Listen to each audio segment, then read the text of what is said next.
Vous voyez les deux images là. Ça c'est la Coupe du Monde 2026. Et ça c'est la CAN 2023 qui a été jouée en 2024 en Côte d'Ivoire. Tout ça, c'est la faute en Côte d'Ivoire. C'est pourquoi la FIFA s'est sentie menacée. C'est pourquoi la FIFA est en train de manager la CAF pour pouvoir déplacer pour mettre la Coupe d'Afrique chaque 4 années. Et regarde, tout ça c'est la faute de la Côte d'Ivoire. La FIFA s'est sentie menacée. La Coupe du Monde s'est sentie menacée. Même l'Euro s'est senti menacé. Comment vous pouvez regarder une Coupe d'Afrique comme ça?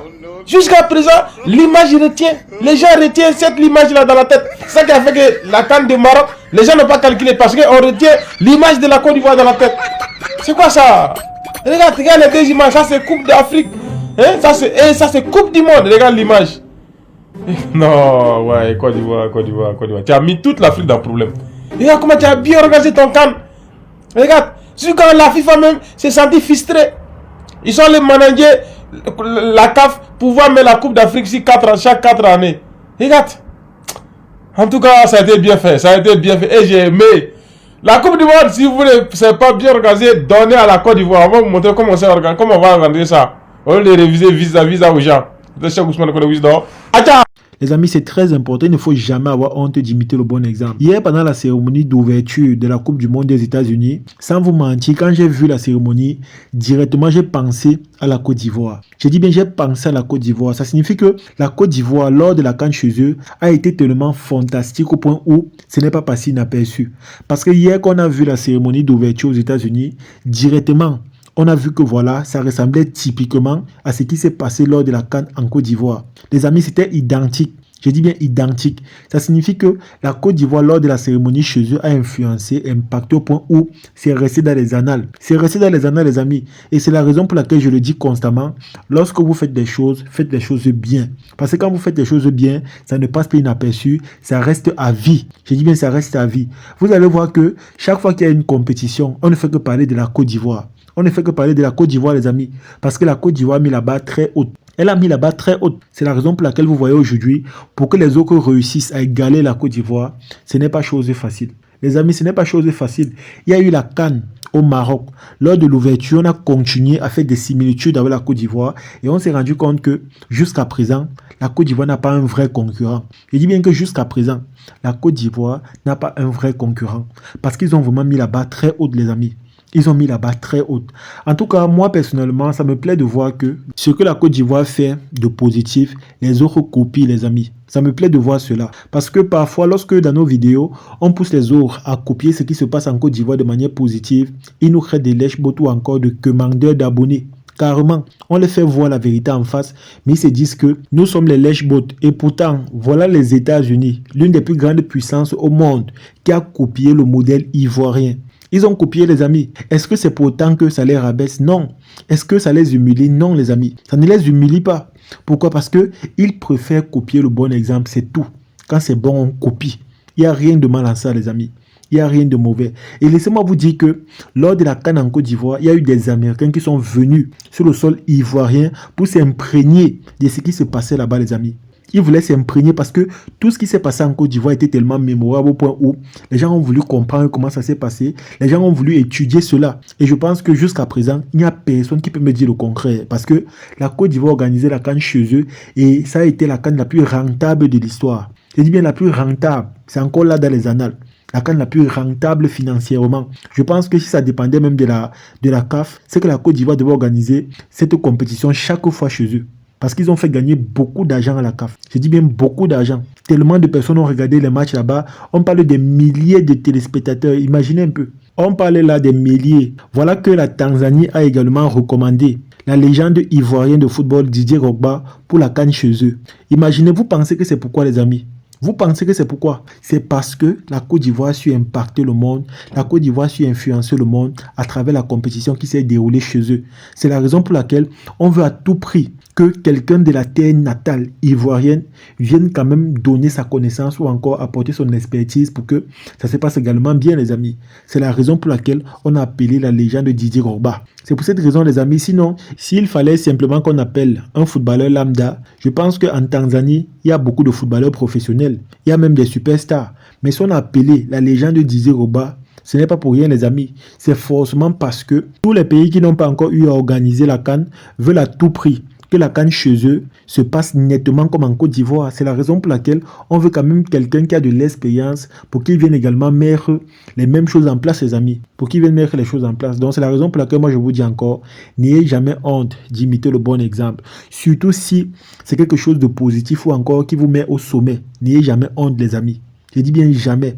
Aujourd'hui, les gens prennent exemple sur la Côte d'Ivoire pour faire certaines choses. Mais n'oubliez pas que même la Côte d'Ivoire également prend exemple sur d'autres pays pour construire leur propre pays. Je dis bien même la Côte d'Ivoire prend exemple sur d'autres pays. Par exemple, lorsqu'on voit le BRT, lorsqu'on voit la Tour F, lorsqu'on voit le métro d'Abidjan, lorsqu'on voit le TGV qui viendra bientôt. Mais dites-moi, ce sont des projets occidentaux. Et voilà des projets qu'on veut instaurer également en Côte d'Ivoire. Donc ça signifie que même la Côte d'Ivoire copie ce qui est bon à l'extérieur. Et les autres également copient ce qui est bon en Côte d'Ivoire. Donc du coup, moi j'appelle mes frères camerounais à faire preuve de rationalité et de maturité. Parce que de manière récurrente, quand moi je parle des infrastructures, je prends toujours exemple sur mon pays. Parce que comme on dit souvent, la bonne charité commence par soi-même. Donc c'est la raison pour laquelle, quand j'appelle au changement, je fais toujours allusion à mon propre pays. Mais sauf que, quand je parle ou encore, lorsque j'essaie même de conscientiser, directement on commence à m'insulter, on commence à m'humilier et on commence à me traiter des lèche-bottes. Comme si ce que dit est mauvais, les amis. Comme si ce que dit est mauvais. Lorsque je parle des infrastructures, lorsque je parle des routes, lorsque je parle même du système sanitaire, éducatif et sportif en Côte d'Ivoire, lorsque je dis que voilà, nous les Camerounais, on doit copier ça parce que c'est important. Vous allez voir, les gens viendront m'insulter. D'autres viennent même parfois me critiquer en disant que je suis un lèche-botte. Et pourtant, ce que je dis est normal et pertinent, les amis. Ce que je dis est tout à fait normal et pertinent. Et je connais beaucoup de pays comme ça qui ont copié la Côte d'Ivoire et aujourd'hui, ils s'améliorent rapidement. Quand je parle comme ça, je pense par exemple au Gabon. Le Gabon a copié le système routier ivoirien. Même le Cameroun même a copié le système routier ivoirien, qu'on ne vous mente pas. Même le Cameroun, il y a des Camerounais qui sont partis en Côte d'Ivoire pour étudier le secteur routier là-bas, pour savoir comment ça se passe, pour savoir comment les Ivoiriens font pour avoir des belles routes, pour venir instaurer ça dans leur propre pays, le Cameroun. Et je vous assure les amis, c'est-à-dire ça fait tellement plaisir parce qu'il n'y a rien de mal dans ça. Il n'y a rien, les amis. Il y a beaucoup de chefs d'État actuellement qui partent en Côte d'Ivoire pour prendre la connaissance du chef de l'État ivoirien. Pourquoi? Parce que c'est un économiste. C'est un monsieur qui a la vision. Et je pense que ça travers son expertise que voilà, aujourd'hui en Côte d'Ivoire, on a des projets qui coûtent des milliards. Parce que c'est un monsieur qui a la connaissance, c'est un monsieur qui sait comment faire les choses, c'est un monsieur qui a la maîtrise. Et il y a beaucoup de chefs d'État qui partent en Côte d'Ivoire pour prendre cela. Mais dites-moi alors, est-ce que c'est mauvais? Est-ce que ça les rabaisse? Est-ce que ça les humilie? Je ne pense pas. Pourquoi? Parce que lorsqu'on a la possibilité de prendre un plus ailleurs, lorsqu'on a la possibilité d'acquérir quelque chose de plus qui nous permettra d'avancer ou encore de se développer, je pense que dans la vie, il ne faut jamais avoir honte. Je dis bien, jamais avoir honte de copier cet exemple-là. Donc du coup, à travers cette vidéo, moi personnellement, je fais un appel au peuple africain parce que c'est très important. Jusqu'à présent, il y a des peuples qui sont encore sous-développés, il y a d'autres qui sont dans la misère. C'est vrai que nous tous en Afrique, on a les mêmes problèmes, c'est-à-dire le développement, mais je pense que c'est niveau par niveau. Il y a quand même ceux qui font l'effort de sortir la tête de l'eau, il y a ceux qui se démarquent ou encore, il y a ceux qui font la différence. Et pour ceux qui n'arrivent pas à faire la différence là, s'il vous plaît de grâce, copiez toujours le bon exemple. Il n'y a rien de mal dans ça, les amis. Je dis bien rien de mal. Au contraire, lorsqu'on copie ce qui est positif, ça nous permet d'acquérir un plus ou encore d'avancer. Mais lorsqu'on met son ego en avant, je vous assure les amis, on reste derrière et on a l'impression que tout va bien. Et pourtant la réalité est là. Ça ne va pas, on souffre et on a des manquements. Et je vous assure, c'est tellement choquant. En tout cas, les amis, c'est ici que s'est terminée cette vidéo. J'espère que vous avez aimé. J'espère que vous avez apprécié. Comme j'ai dit, hier, moi, j'ai vu la cérémonie d'ouverture de la Coupe du Monde aux États-Unis et j'ai directement remarqué que ça ressemblait beaucoup à ce qui s'est passé à la Côte d'Ivoire lors de la CAN en 2023. Et sans vous mentir, ça m'a fait plaisir. Ça signifie que ce qui s'est passé en Côte d'Ivoire n'est pas passé inaperçu. Ça a été remarquable, ça a été touchant, impactant et personne n'est resté indifférent. C'est la raison pour laquelle les gens essaient de reproduire sans gêne.